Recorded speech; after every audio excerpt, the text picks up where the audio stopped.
Morning, everyone. Welcome to the Elbert County Board of County Commissioners meeting. Today is December 19th. Looks like it's 9 o'clock. And we'll get started here. Dallas, could we do a roll call, please? Commissioner Thayer? Here. Commissioner Richardson? Here. Commissioner Wilcox? Here. Next, do we have? We do. Yeah. Brian. Pastor Brian James, could you do our prayer and pledge, please, sir?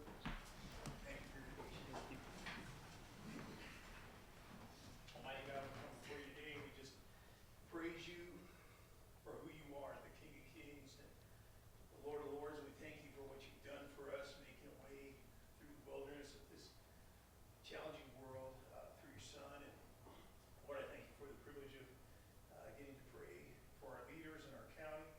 And I thank you for all the men and women that have served faithfully this year. I pray that you would bless them and bless their families, Lord. And Lord, I thank you for the men that are serving now and the ones that are coming on board, the men and women next year, Lord, that you would guide and direct us as a county. And I pray for your favor to be on our commissioners, that you give wisdom, that they can step out the people that come before them that are dishonest, that you let them know that, and the ones that are honest, you help to just evaluate what's in the county's best interest for our future generations. And Lord, I thank you that even though the weather changes and fashions change, Broncos record changes, Lord, you never change. You're always faithful and true. Your love for us never goes away. We pray this in Jesus' name. Amen. Amen. I pledge Allegiance to the flag of the United States of America and to the republic for which it stands, one nation, under God, indivisible, with liberty and justice for all.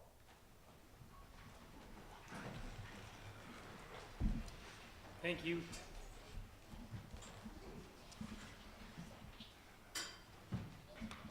Okay. Agenda changes. Do we have any? No, Mr. Chair, I move we adopt the agenda as presented. Second. All in favor? Aye. Aye. Have consent agenda? Need anything there? Mr. Chairman, I move that we approve the consent agenda as presented. Second. All in favor? Aye.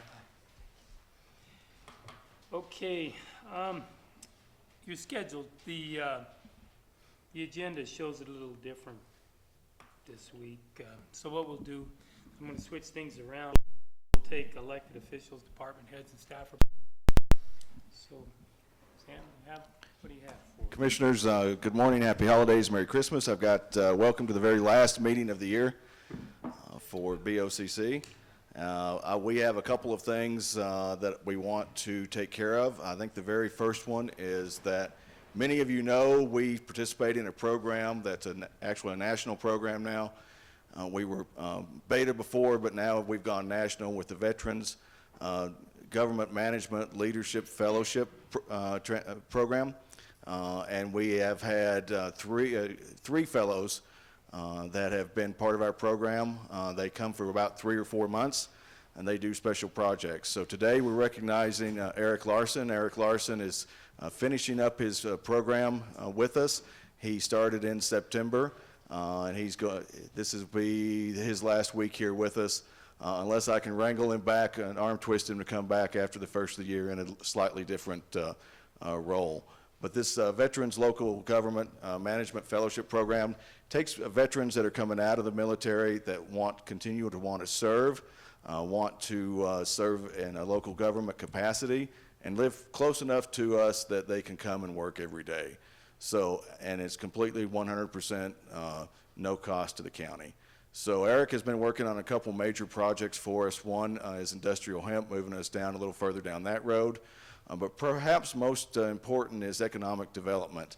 He's been gathering some information, and he's gone and he's talked to some state folks. He's talked to Prairie Development Corporation. He's talked to other counties on how they're setting up their economic development authorities and their economic development committees.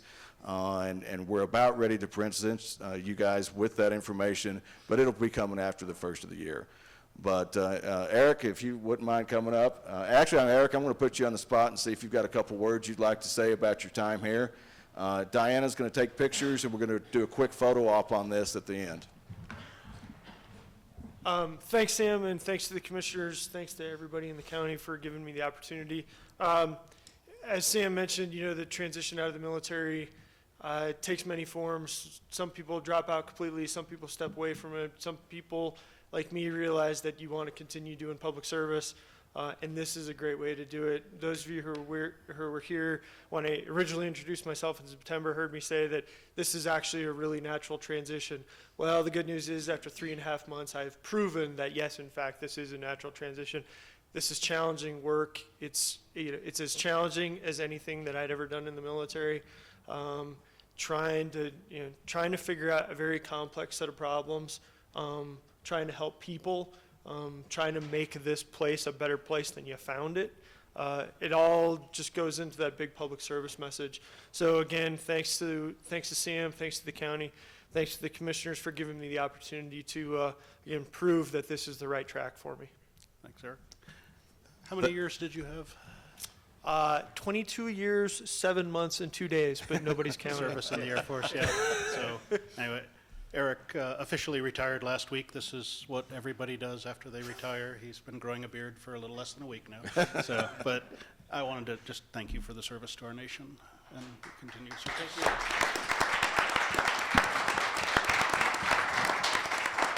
So I will tell one story on Eric, and that is that when these guys come in here, they're, the two we've had up here in this office are lieutenant colonels, and so I was a little worried about sitting them in some cubicle furniture and out in the open, the bullpit out there, and he said, Sam, I've been in Intel my entire life. This is the first time I have ever had a window to look out of. He goes, I'm very happy with the accommodations here. So, Eric, why don't you come on up, and commissioners, please come on up, and we'll get a photo.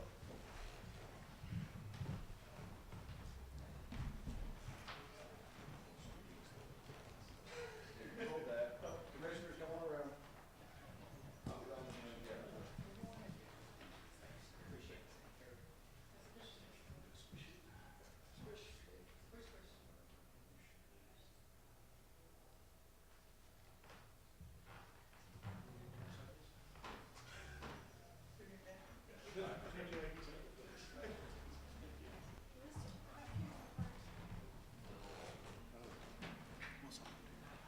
Diane,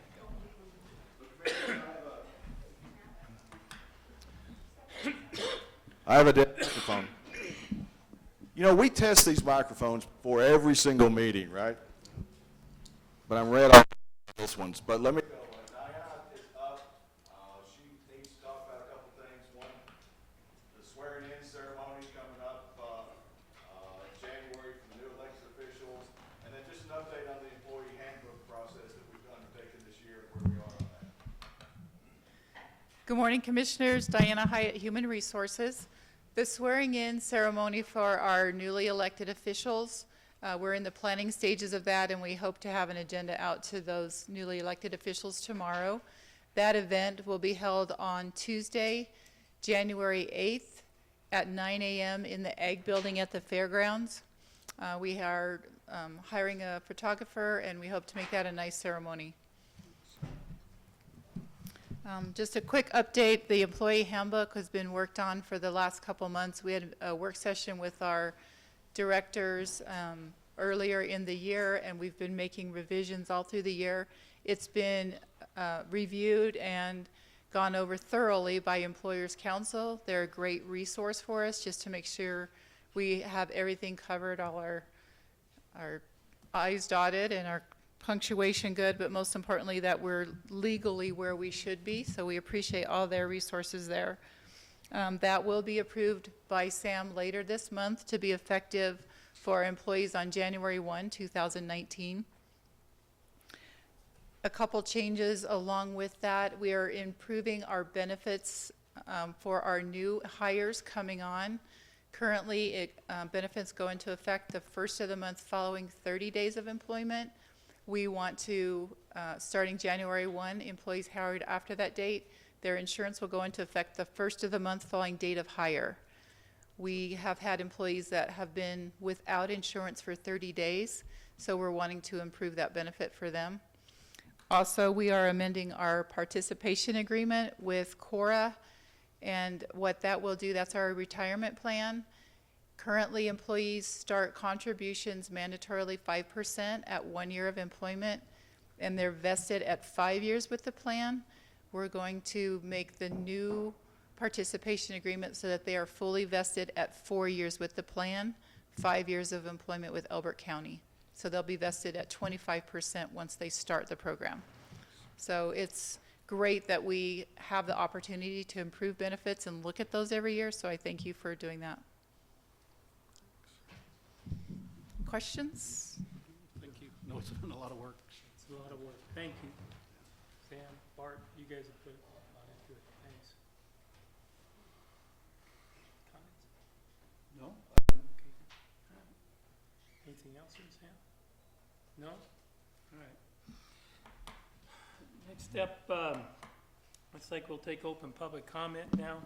If I could remind folks that this is the opportunity to speak on something unrelated to anything under discussion or action, because you'll have the opportunity at that time. So, Commissioners, I have one thing before we kind of tie it into open public comment. First, I think everybody knows this is Danny's last meeting as chair of the Elbert County Board of County Commissioners. We appreciate his service as the chair of the commission and going off after serving us so faithfully for these past few years.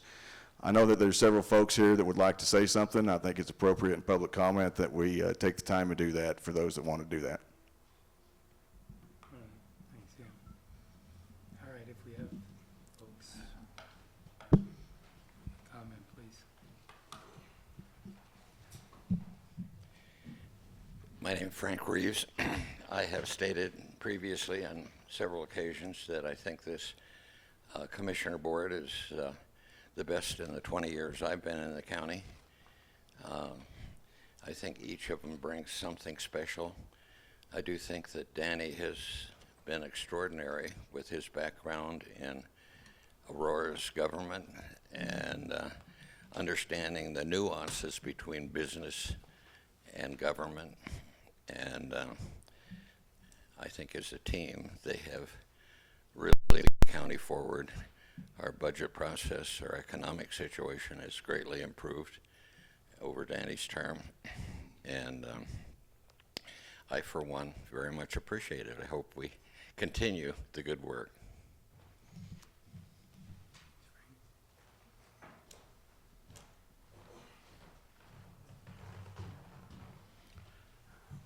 You knew I'd talk, correct. Commissioners, my name is TJ Stack. I'm the Fire Chief of the Elizabeth Fire Department. Today I'm representing the Fire Department and also the Elbert County Chiefs Association, the 7 agencies that make up most of the county coverage.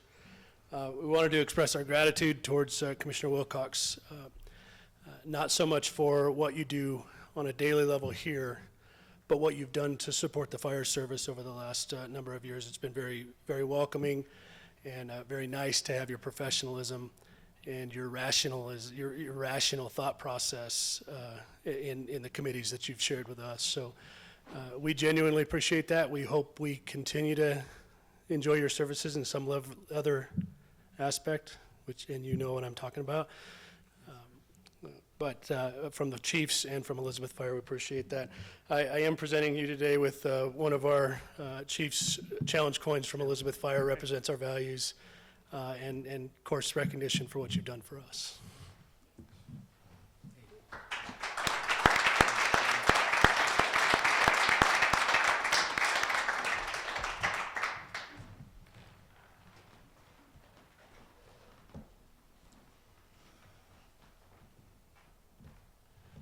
Morning, Commissioners. I'm Jim White, Chairman of the Elbert County Communications Authority. May or may not know, Danny has been the representative from the County Commissioners to our board for most of the time that he's been a commissioner.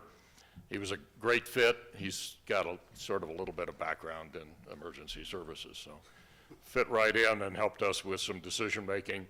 We very much appreciate the view of the commissioners that you brought and your assistance in our deliberations. we've been delighted to have you. Thank you very much.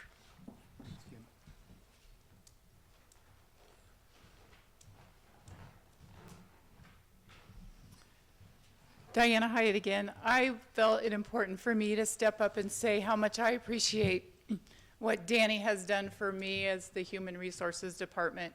Your background has been invaluable to me, the advice, the professionalism, and I appreciate it.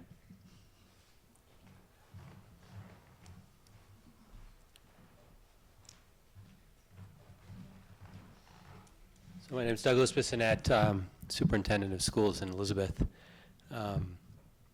Sorry, I have a bit of a cold, so if I choke up, it's not because of the feelings. Don't want anybody to be. But I want to say how much I appreciate, and I know many people in this community appreciate all of your hard work, your dedication, your integrity, your understanding of the role, the proper role of government, treating people with respect, your attitude of service, and what I think is clear to hopefully most everybody in this room, your leadership. And leadership matters. It matters a great deal, and you've provided tremendous leadership to our county and to our community. And I just want to say thank you, and good luck with this next phase of your life.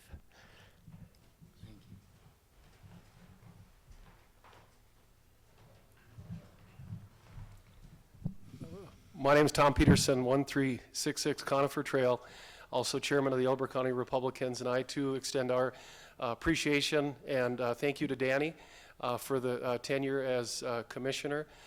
He stepped in and accepted the vacancy appointment back in August of 16 and stepped in a very difficult leadership environment and quickly elevated the professionalism of the commission. And then within a few short months became the chair.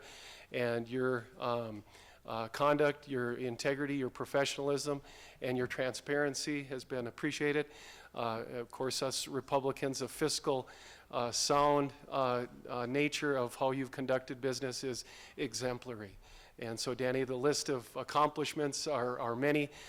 Relations with the departments internally within the county, relationships with other government here locally, the first responders, and your representation of Elbert County has been exemplary, and we thank you for that, and we wish you all the very, very best.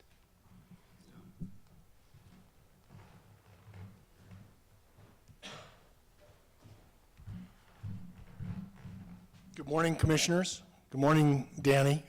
How you doing? Are we embarrassing you? You've only turned a couple shades. I rise to comment. Bob Lewis, Buttercup Road, Elizabeth, Colorado, member of the Planning Commission for the Elbert County Planning Commission. And I rise to thank you for your service to the county. It's fair to say, Tom's comments are right on, that we had some tough days when you joined us and you knew what you were getting into. If I was to create a metaphor for that experience, for the county and for you, there was a building on fire, and a very brave fireman rushed in there, tamped down the flames, and helped prevent further damage and save a few careers in the process. You did a yeoman's service, and you never stopped. As a member of the Planning Commission, it's been an absolute joy to work with you and your board to advance a great many things in the county. And your leadership has, your hand on the tiller has just been wonderful. So thank you for your service to the county. And thank you. I know that you're not going to be a stranger. Gentlemen.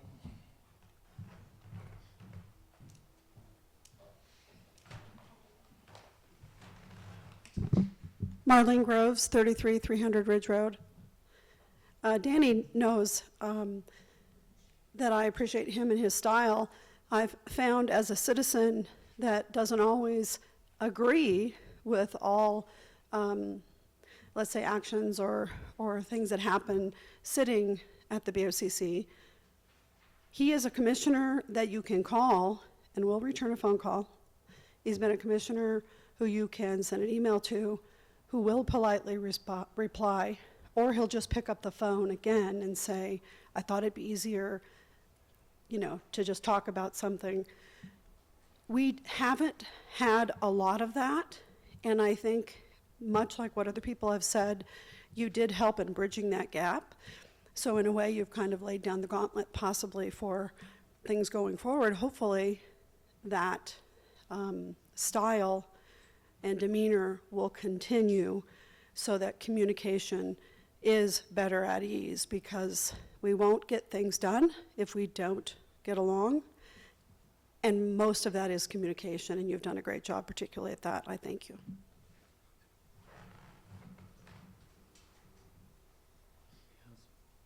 All right. It's been a team effort between the three of us and all the county employees. It's been a true team effort, it really has. I'm just going to make a comment as another member of the board here, is that Danny has been a joy to work with. I'm probably one of the luckiest people in the world that I got elected when he was here, and I think we've made a lot of progress. Each one of us has contributed to it, but Danny's been our chairman, and we're going to miss him. Yeah, I'd certainly echo that. I think Frank said it, but I think Danny truly is the best commissioner we've had in probably a couple of decades in this county, and you can disagree. I'm sitting with him. But, yeah, we have worked well together. Danny loves meetings, and since this was his last one, we packed as much as we could into it. So, I mean, if we can get through the budget and building codes and 3 or 4 ordinances and whatever else we've got there. Some land use stuff today. So we wanted to make this last meeting day for him extremely special by packing about 8 hours of work into 6 hours. So anyway, thank you, Danny. Actually. You might make the comment that if you don't like what the outcome of this meeting is, we're all going to blame Danny.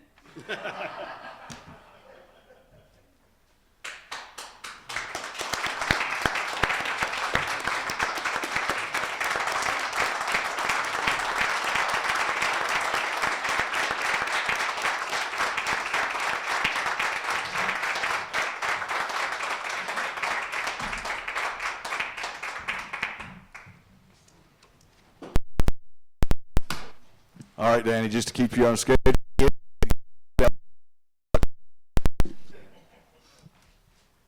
there any other? Thank you all, folks. For regular comment? Yeah, go ahead.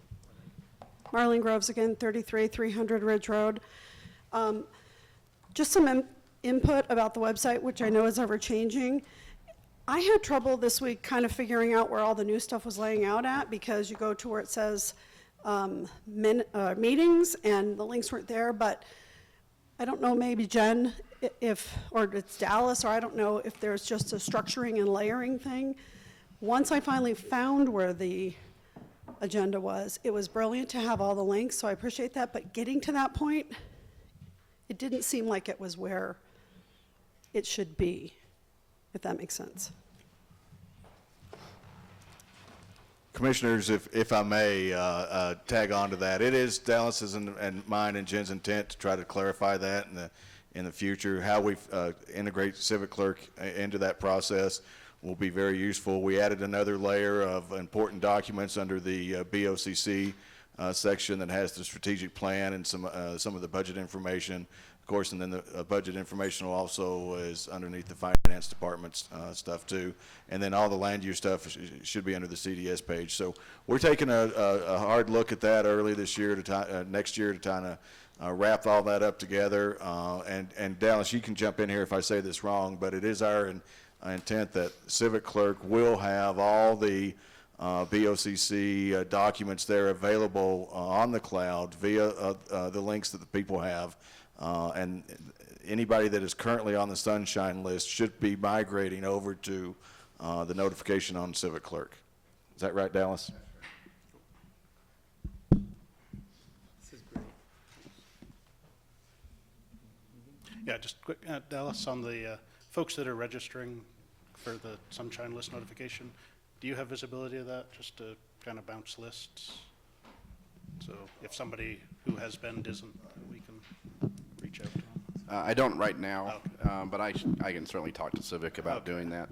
The main thing for people to realize is even when they log in and set up their account, it's going to say logged in, the account set up successfully, but until we push out another agenda, nothing's going to happen. So I've had several calls over the last couple of days of people, so I set my account up, but nothing happened. Well, that's because we'd already sent out the notification for this meeting, so it doesn't go backwards and pick up. It goes from that point forward. So everybody have to wait till January 14th, see if it works. Yeah, if they'd gotten to that screen, they'd already Correct. could have looked at this Yes. one. Yeah, okay.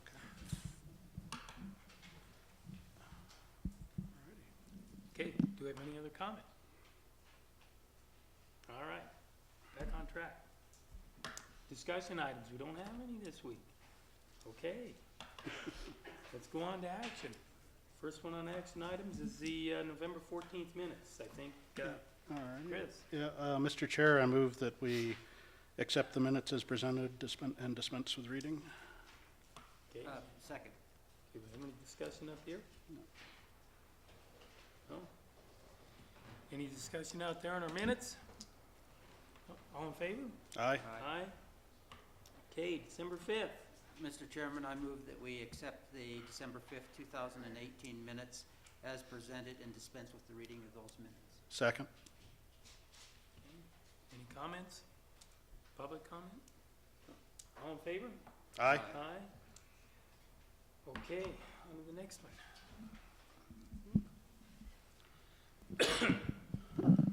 Consideration of our 2019 budget. So I think we have a presentation.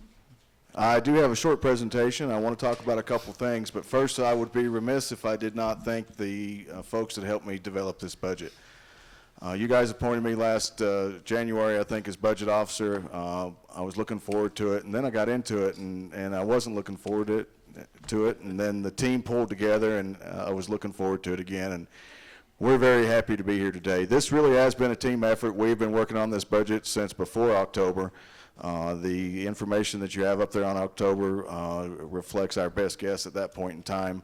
But every director, every department head, and their finance teams from top to bottom worked on this budget. So this is truly a collaborative effort, and I couldn't have done it without them.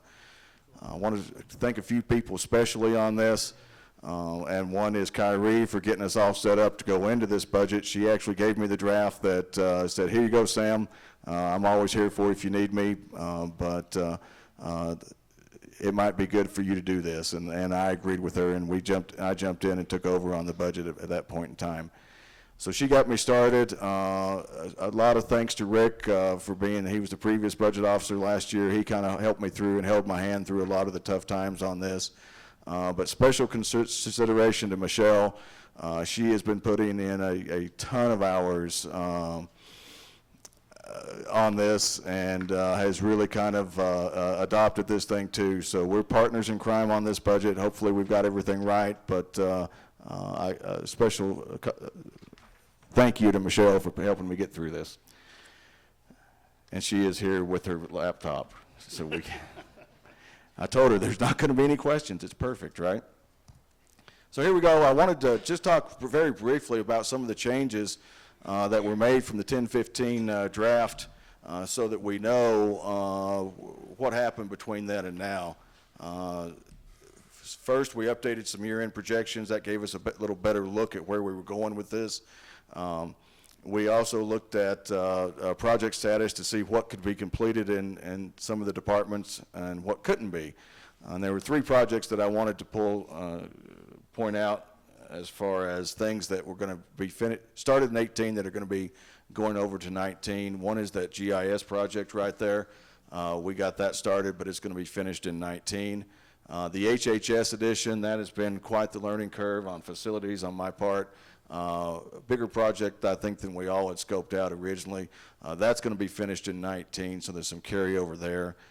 Sun Country Paving, you know, those guys pushed hard to get that thing done, but they ran out of daylight and ran out of weather, and you don't want to pave when it's too cold. So that will be finished in 2019, so there's a little bit of carryover in that project also. We refined the department level budget several times, and again, all the directors and departments are here, I think, and I appreciate them being here. in support of this budget, and if there's any specific questions, we can dig into it. Something new this year is we included a Public Works Capital Improvement Plan. That's eventually going to be a 5-year plan on all the major road projects for the county. What we were able to do for this one was to get some information in there. At the very end of that 178-page budget, the last 40 or 50 pages of that is the capital improvement plan showing major road projects for 2019. And we think that's a nice addition to the budget this year. You've got 3 resolutions coming to you. This bullet here talks about one of those resolutions. We're going to deobligate the unexpended Rush Creek Wind Farm inspection funds. That amount, after we talk to our accounting firm, should be, the deobligation should be $430,000. We actually only ended up spending a couple $100,000 on those inspections, so we still have cash available, and that'll be rolled over into the fund balances. We added a strategic project line. Again, when I briefed strategic plan and briefed commissioner goals for 2018 and 2019, that strategic plan is really going to push us quite a bit on where we're going as far as spending money. In 2020, you'll see a lot better tie-in with strategic plan and budget, but for right now, we added a line item of $50,000 in other admin, which is my area, for 2019 projects. And those will come back to the commissioners and be briefed as we spend that money.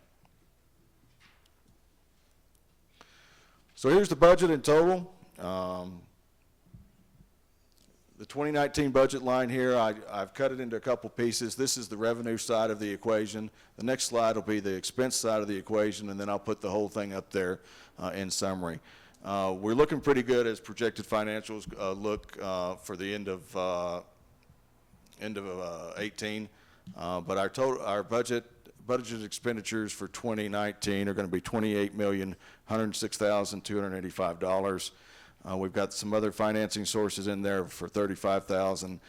Transfers in from other intergovernmental fund transfers are going to be $1,009,754.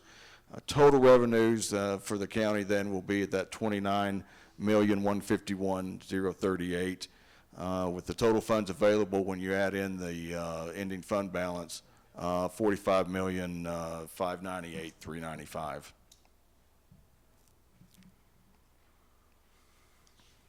Let me go back on that slide. There was one other thing I wanted to point out, and that is that the revenues total between what we budgeted last year at $30,381,000 and what we're budgeting this year at the $29,296 shows that it's I'm sorry, I didn't go back to there we go. The adopted budget last year for 2018 was $26,710. We're looking at $28,106, so there's a little bit of an increase in budget expenditures, and that's very close to what we put in that October 15th draft for you. Now, if you look at the expenditure side, we're budgeting $29,298,672 in expenditures. Transfers out, those intergovernmental transfers out tie into that. $991,629 on that. Total expenditures for the county of $30,290,301. So what the key point on this one that I want to take a look at is that if you look at the public safety line, we're actually increasing public safety by several $100,000 for the coming year. That's going to, the majority of that is in the sheriff's office, so he's going to have a little more extra money, not only because of the rising cost of business doing over there, but a little leeway to kind of line out things as he needs to line them out. Also, the other key point is we are actually looking at a decrease in budget expenditures of close to $1 million between 2018 budget and 2019 budget. We're seeing that as those efficiencies initiatives that we've been kicking in there paying out some, and just some other better ways of doing business. And I think that is a good point to add into the budget.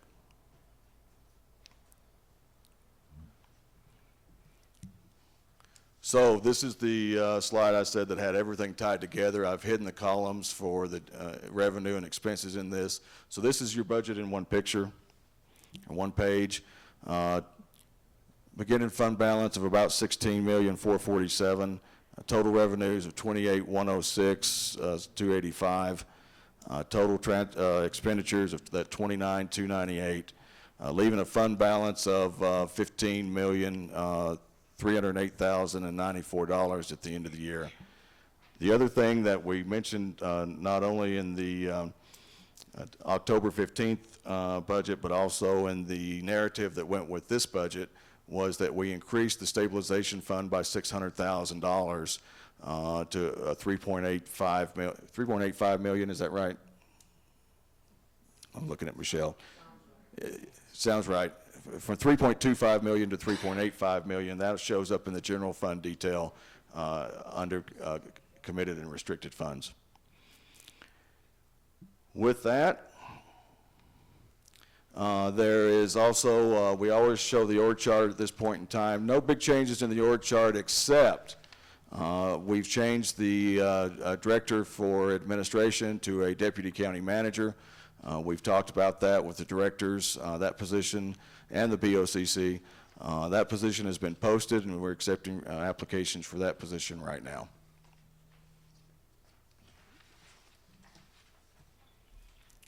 Now, as much work as we put into this, we did find a few minor changes that need to be done before we publish this budget. So when you adopt the budget, just be aware that there's a couple things that we've got to change, and then we'll get it reposted to the website so everybody can take a look at it. There's one that doesn't really affect the 19 budget. It's going to go back and affect the 18 adopted budget. It actually shows up in the projections, but not in the budget. We adopted a resolution in August for $30,000. That's not showing up on that budget line, so that's just a technical fix to fix the 18 adopted budget line in the 2019 budget document. There's some minor text changes as we read through them. We thought we had all the text changes, but there's a couple pages where we're going to have to take a look at just revising the narrative pieces of some of the departments, and we'll make those changes. No changes to dollars any place on this in the 19 budget. In my letter, from the county manager letter, I actually talk about the increase in revenue due to property tax. It's really taxes total. That includes all our tax bases, not only property taxes and the SOT taxes. Those are the two big keys of that. So that's going to be a word change right there. But again, no changes to the spreadsheets as you've seen them. Also, we're watching very closely the budget projections. There's one fund in particular that we want to keep an eye on in case we need to do any supplemental appropriations after our year-end books close. We always do that in about a March or time frame after Jim comes in to look at the books to deliver from the audit team. So there may be supplemental appropriations that are needed just to change the fund balances a little bit, but it's part of the normal way of doing business. And Michelle wanted me to point out that we're watching those very closely. With that, I think we've met all our goals for this budget, and again, thanks to everybody that helped pull this together. We got a balanced budget. We're looking at the reserves. We increased those. We've got that depth and capacity to support future county needs. There are 8 positions, as briefed in both documents on the website, to help us get to where we need to go. We're really starting to integrate the strategic plan into that. And again, I've said it a number of times, and I'll continue to say it, the teamwork on this has been fantastic. And I would probably be willing to be budget officer again next year if you want me to. There are 3 resolutions that tie into this that I think you have in front of you. One is the deobligation of funds for Rush Creek. The other is the obligation of the extra $600,000 into the stabilization fund, and then the adoption of the county budget with the fund appropriations as listed in those. And I think we'd be happy to take any questions. Just one quick one before public comment from me and we had the public hearing on the budget, I think 14th of November. Have we received any public comment after the fact? No, sir. Okay. So this is primarily just refining the numbers from that budget to the. Absolutely. You know, as I briefed it at that 14 November public meeting and in my 10-15 draft, we're really looking at mid-year numbers for 18 on what we've actually spent in order to deliver something before the third quarter closes. So we were really good with the first half of the year. We kind of knew what the other 2 months looked like, but we hadn't even closed out October when that 15 October third quarter is closed out yet. So this is just refining. Yeah, I was going to say this, good projections because the changes are really relatively minor from. You know, in the assessor's office, we get that information, in early December. We approved the mill levies on the December 5th meeting. Maybe it's late November we get those, I'm not sure, sometime in there. But they've been great to work with too, as we figure out exactly the property values and the mill levies that are gonna come into the county. Thanks. What I'll do, let's ask for public comment on our budget. Do we have any here?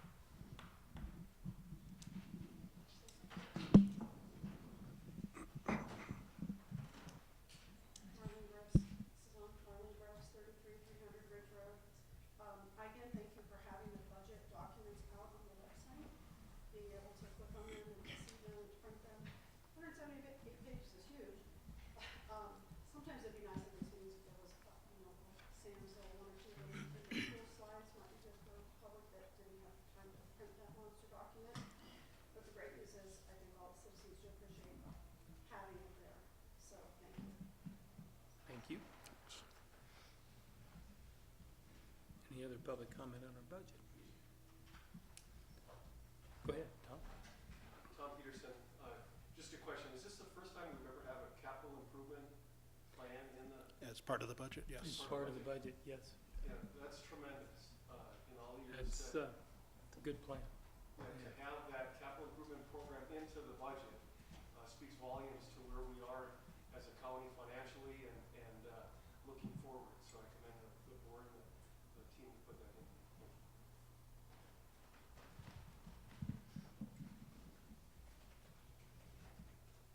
Any other public comment? All right, now comments up here.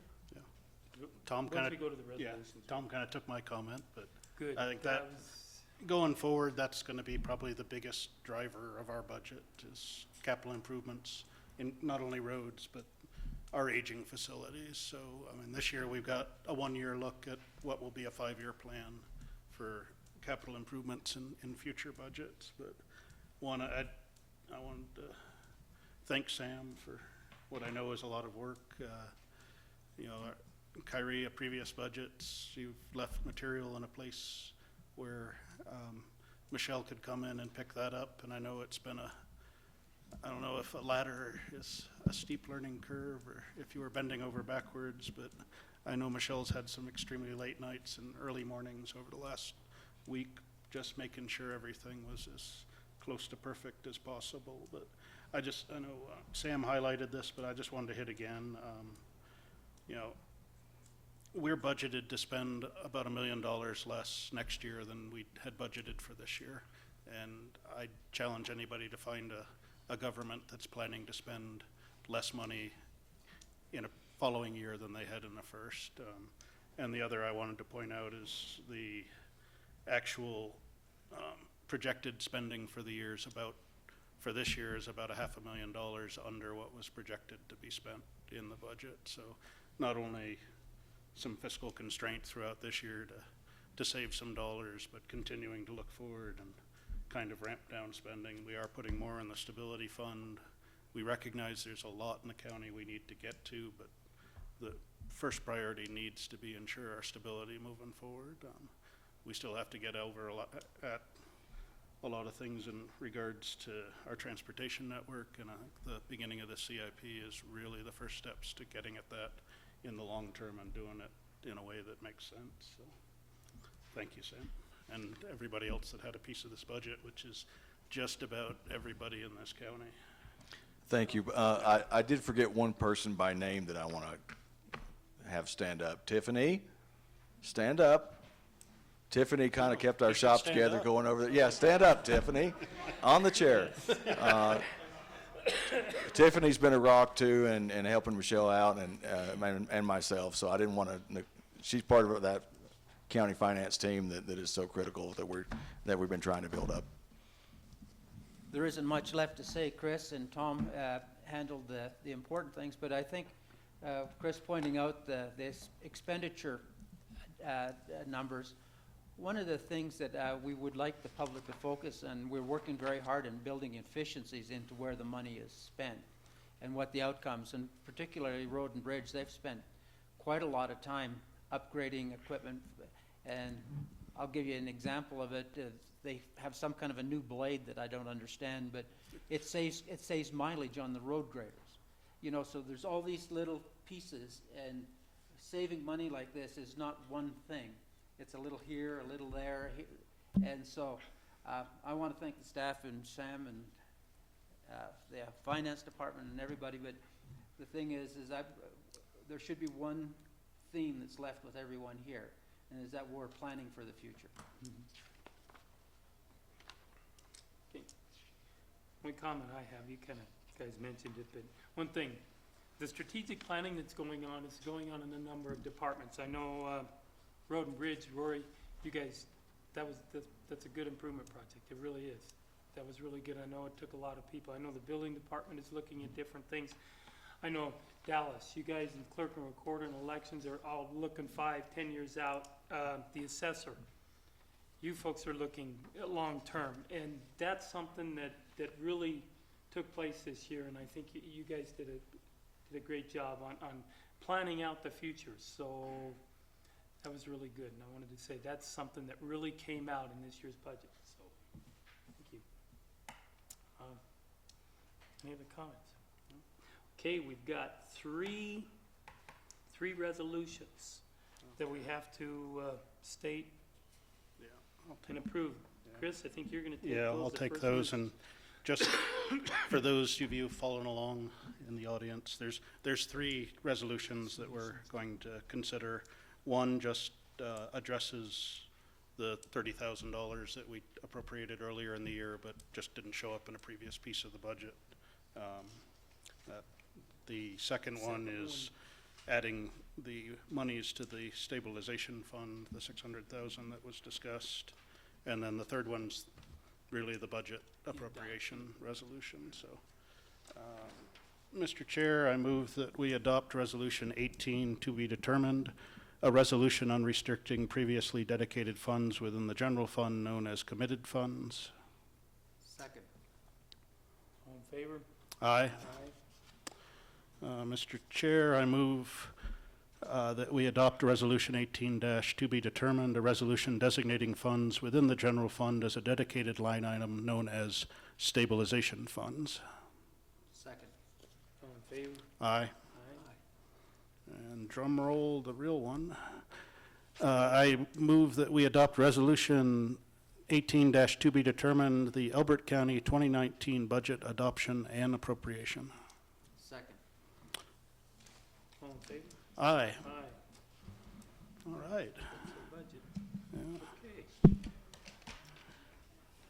All right. Next one, the updated fee schedule. Updated fee schedule. Diana, you doing the fee schedule? Okay. So the updated fee schedule, this is a item that we have, and I'm taking the lead on this, but I've got the whole team here in case we need to go into detail. This is one that we've been talking about for months, right? We had it as an action item, or discussion item at the last meeting with all the information on there. Oh, sorry, guys. There is a resolution to adopt these fee schedules for 4 departments: CDS, Road and Bridge, Building Department, and Public Health, for the county's fees that go with that Public Health can do. So those have been discussed. They've been up on the website as part of the board package for quite a while. We're happy to answer any questions you have, but we're ready to recommend adoption of these. do, you want to read the resolution first, we'll do the second, then I'll ask for public comment, and then I'll talk. Thanks, Diane. Okay, yeah, just to kick this off, I guess. Mr. Chair, I move that we adopt Resolution 18-to be determined, Elbert County fee schedules. Second.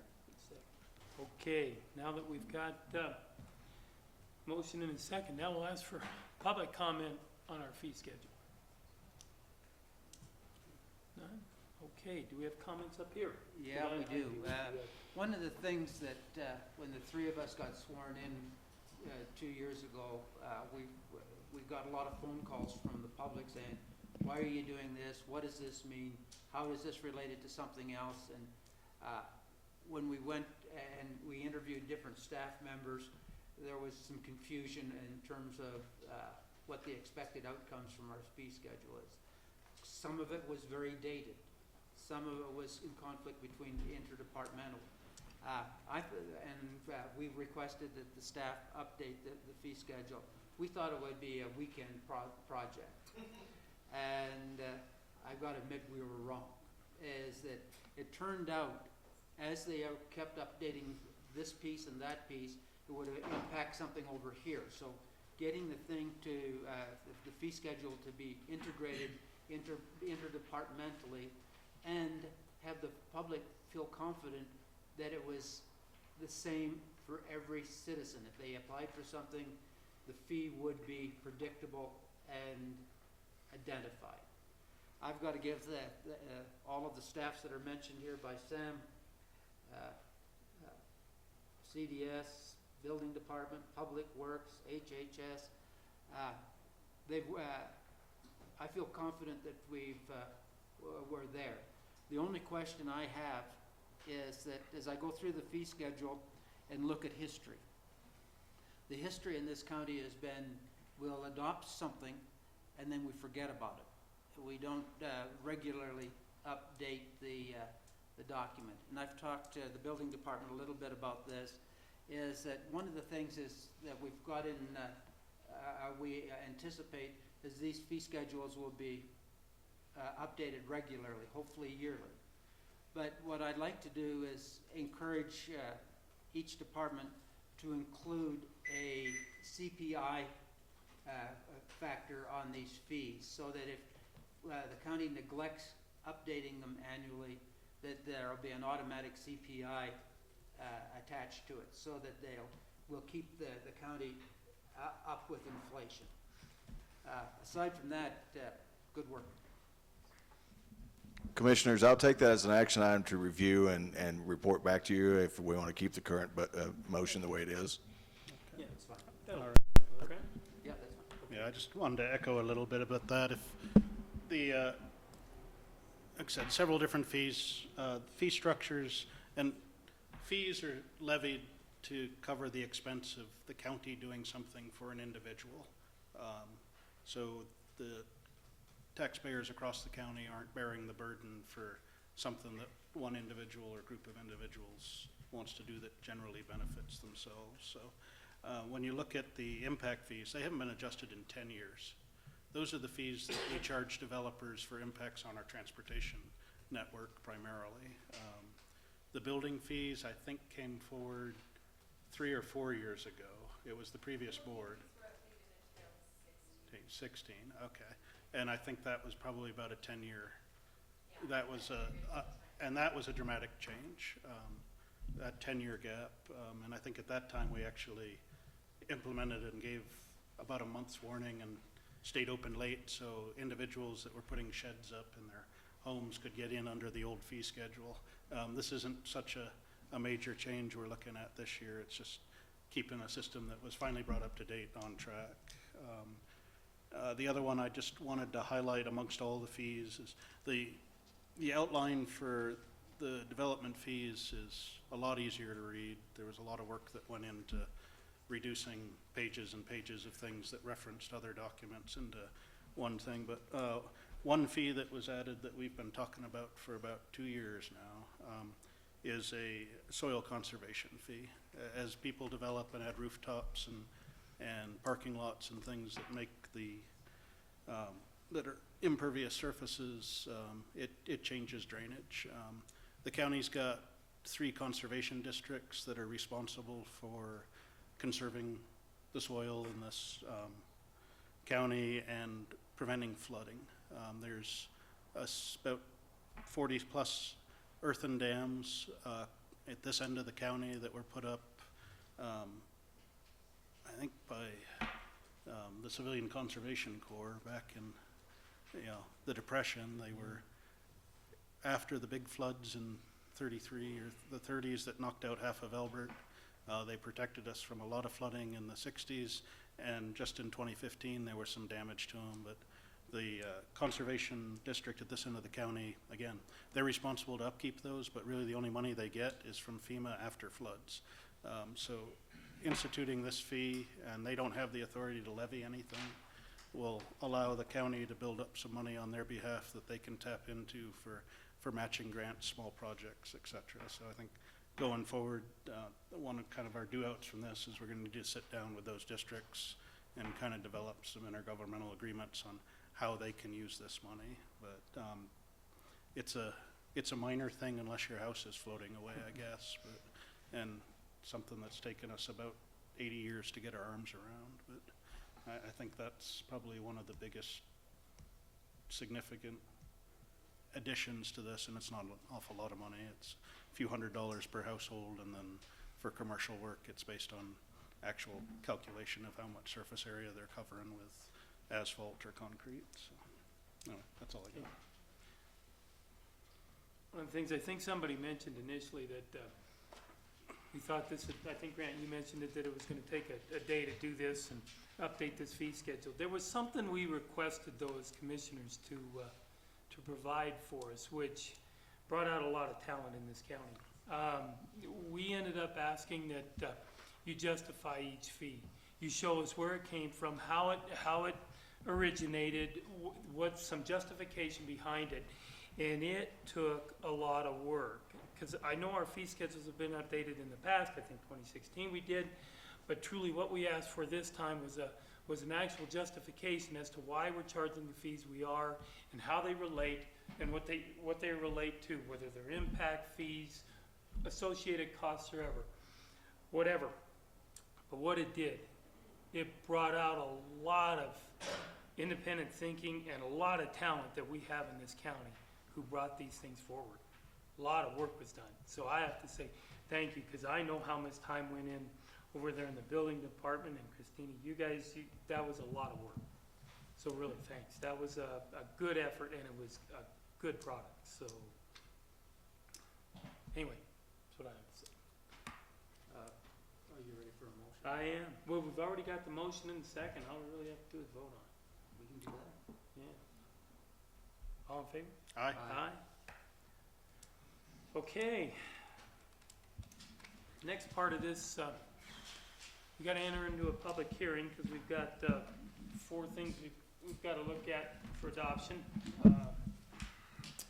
Building codes, ordinances. So, need a motion to go into a hearing. Alice, right? Yep, so, Mr. Chair, I move that we open hearings for consideration of adoption of updating building codes and ordinances necessary for the preservation of our citizens' life, health, and safety. Second. All in favor? Aye. Aye. Now what we'll do, we'll start with the first one. We'll go through the same process as we do with action items. We'll go through, we'll say do the resolution, we'll do the second, and I'll ask for comment on each one.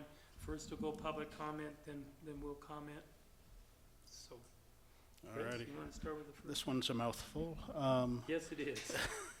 Mr. Chair, I move that we adopt ordinance 18-04, the title of which is an ordinance adopting the 2018 International Building Code, 2018 International Residential Code, 2018 International Energy Conservation Code, 2018 International Existing Building Code, 2018 International Mechanical Code, 2018 International Fuel and Gas Code, 2018 International Plumbing Code, 2018 International Property Maintenance Code, 2018 International Fire Code, and amendments hereto. Second. You got the easy part. Easy for you, yeah, okay. Now, let me ask for public comment on our building code. Oh, Oh, we didn't do that. Dallas, thank you. All in favor for entering the hearing? aye. Aye. I think that was 3 yeses. Okay, so do we have any public comment on our 2018 IBC?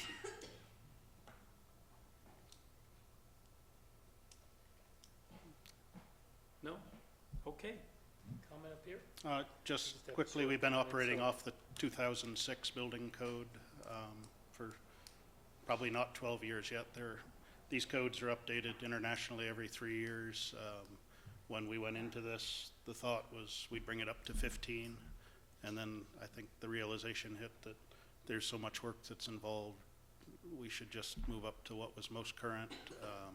There's been a lot of work with the fire districts and the municipalities, pretty much the entire county, and everybody that enforces codes is moving to this same set, so it should make it easier whether you're a citizen in the unincorporated county within the town dealing with the fire districts. Everybody's going to be sitting at the same code.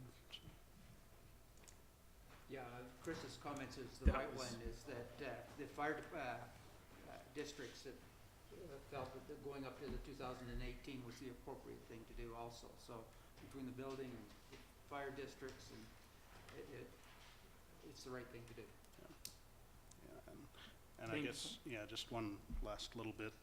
The last line of that title and amendments here too, there's about 50 pages or so that each of these codes was gone through. If there were things in the 18 code that would put a burden on the citizens, whether it was, most common one that probably comes to mind is putting household sprinklers in for fire reduction.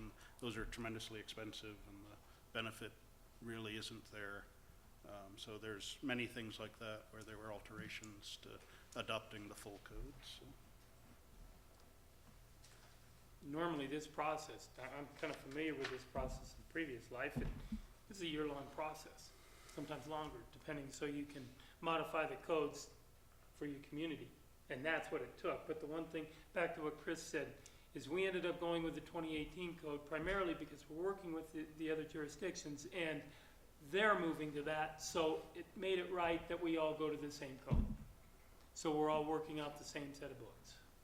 So that was good. I knew it took a lot of work, so thank you, and thank you for, I see Elizabeth Fire out here. Thank you, because I know you guys were a big part of this, so. All right. So we asked for public comment. We got the motion, so we need to vote. All in favor? Aye. Aye. All right, our marijuana ordinance. Next, you want to read the, Yeah. Chris, is that along Yeah. with you? I think it is. There must be there's a competition on length of titles here. So, all right, Mr. Chair, I move we adopt ordinance number 18 to be determined, an Elbert County ordinance to regulate the cultivation of marijuana on residential properties, in residential structures, in accessory structures, on residential property, on vacant or unoccupied land, and on non-residential properties, prohibiting the operation of marijuana cultivation facilities, marijuana product manufacturing facilities, marijuana testing facilities, or retail marijuana stores or businesses, and property requiring registration of caregivers within unincorporated Elbert County, State of Colorado, repealing and replacing ordinance numbers 13-01 and 1114. Second. Okay, do we have any public comment on our marijuana ordinance? It's up here, No, we're just just updating. Bart, could you just give a quick Kind of what rundown we on had the there. publication requirements? And then I think this is mostly Sure. incorporating statutory changes since the last. So we've discussed this several times, actually.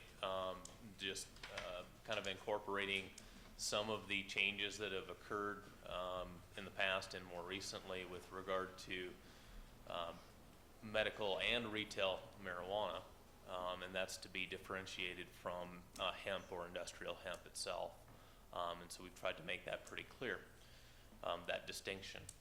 But as far as the publication requirements, we've had that, this ordinance as well as the following two ordinances before this board previously, which could be considered a first reading.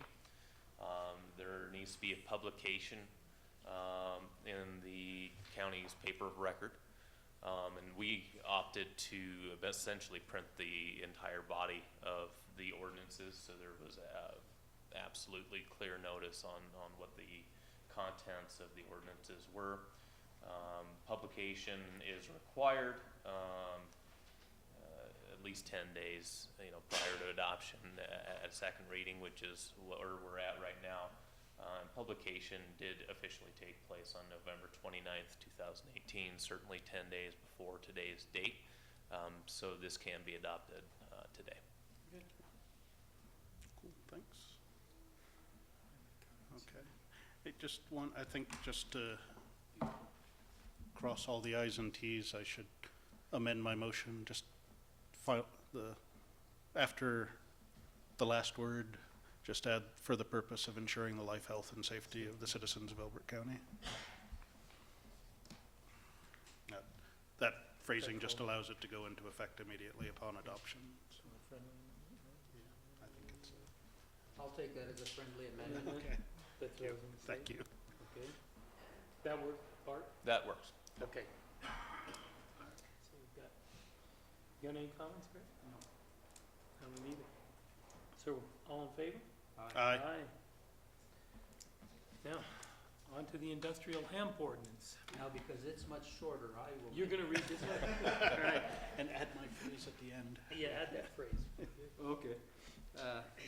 Mr. Chairman, I move that we adopt the Elbert County ordinance to regulate cultivation and processing of industrial hemp, repealing all ordinances and resolutions in conflict therewith, and providing penalties for violation thereof. This will help ensure health, safety, and welfare of the citizens of the county. Second. Second. Do we have any public comment? Comments up here? Bart, did you want to say anything on this? Sure. We've also discussed this, but this is kind of the companion piece to the recreational and medical marijuana component. Obviously, we wanted to make sure that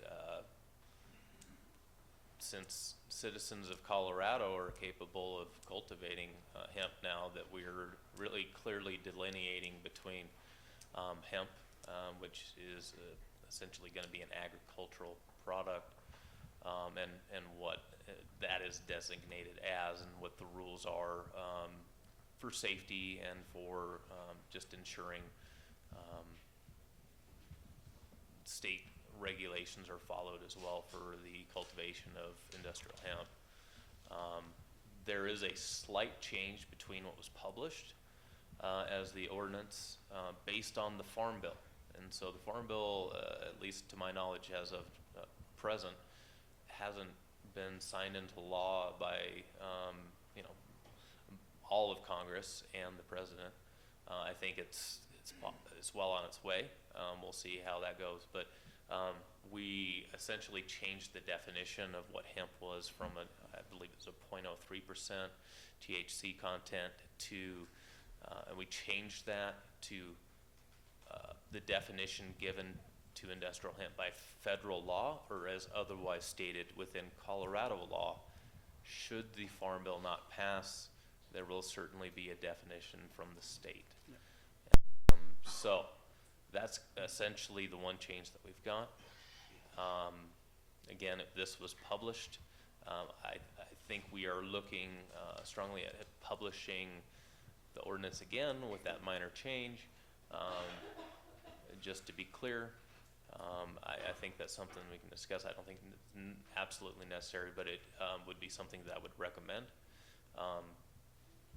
So we are published at least 10 days prior to today's date. The notice and publication has been accomplished. It can certainly be passed today by the three of you. Thank you. Just want to point out that the three of us, and Rick also, and the county manager and Bart all attended a CCI conference recently that had a presentation by the Colorado Department of Agriculture. And they made it very, very clear that industrial hemp is not anything other than an agricultural product. And they read to us and talked to us at length about the state regulations on industrial hemp. So this is not some kind of a dodge and something else for drugs and things like that. It is truly an it is an agricultural product.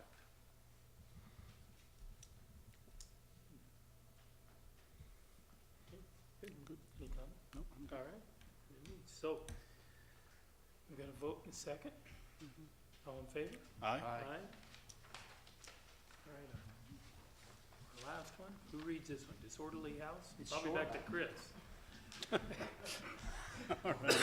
Mr. Chair, I move we adopt ordinance number 18 to be determined, an Elbert County ordinance regulating disorderly conduct in locations and regulating noise pollution, as well as establishing penalties for the purpose of ensuring the life, health, and safety of the citizens of Elbert County. Second. Do we have any public comment on our disorderly house ordinance? Okay, do we have any comments? Yeah, just Do we a even couple say- of quick ones. Just went through. Under the previous board, at the recommendation of our sheriff, had rescinded an ordinance we had on file for essentially nuisance noise because it didn't track with state statute. So their ability to kind of enforce the peace without that ordinance was impacted. This was brought forward probably 6 months ago. There were some comments from the public on some of the wording. That was changed in this version, and I think the same publication process has been followed. So. That's accurate. We did have, again, publication on the previous two ordinances as well as this ordinance on November 29th, 2018. So certainly 10 days prior to today's date, given the designation as provided within your motion. It should be, in fact, this motion as well as the previous two, and the one even prior to that, making it necessary for the preservation of health, safety, welfare, allows it to be effective immediately, and it does fill some gaps, I think, that are present, and it was brought forth at the request of the current sheriff. This type of document is very common with law enforcement agencies. So It's in virtually every municipality Yes. or county across the state. yes, that's why. Okay, Grant, you have any comment? Nope. Okay, so we've got a vote in a second. All in favor? Aye. Aye. All right, do we need a motion to go out of this hearing? I believe we have. Did we have just board planning still? We have board Oh, planning? yeah, but we do need to, We need yeah, to- Mr. Chair, I move we close public hearing. Okay. Grant? Second. All in favor? Aye. Aye, okay, back in our meeting. So now on to board planning. Board planning's easy this time. It is. Due to the way the calendar falls in January, with the newly elected officials being sworn in the day before, we would normally have our first meeting in January. The decision has been made to push that first meeting back to Monday, January 14th. And that will simply be a quick, emphasize quick meeting, just for an organizational resolution to get all the boards and appointments done to kick off the new year. We may sneak a minute or two in there for approval, but there will not be much on that agenda. I don't have the date, but that fourth Wednesday will be the first or the following Wednesday, 14th, 23rd, something like that, will be the major meeting in January. Yep. Sam, could you reach out to the library director and just see if they may have some appointments for us for that? So, Yes, sir. thanks. Anything Okay, so we've got reorganizational resolution. Anything else on there we're gonna do? Pending hearings, well studied? Okay. All right, so what we'll do is, can I have a motion to recess? Or we don't need a motion, we'll just recess until 1 o'clock. What we'll do, we'll come back here, we've got a number of land hearings to hear, and that, we'll be back in here at 1. So thank you, folks.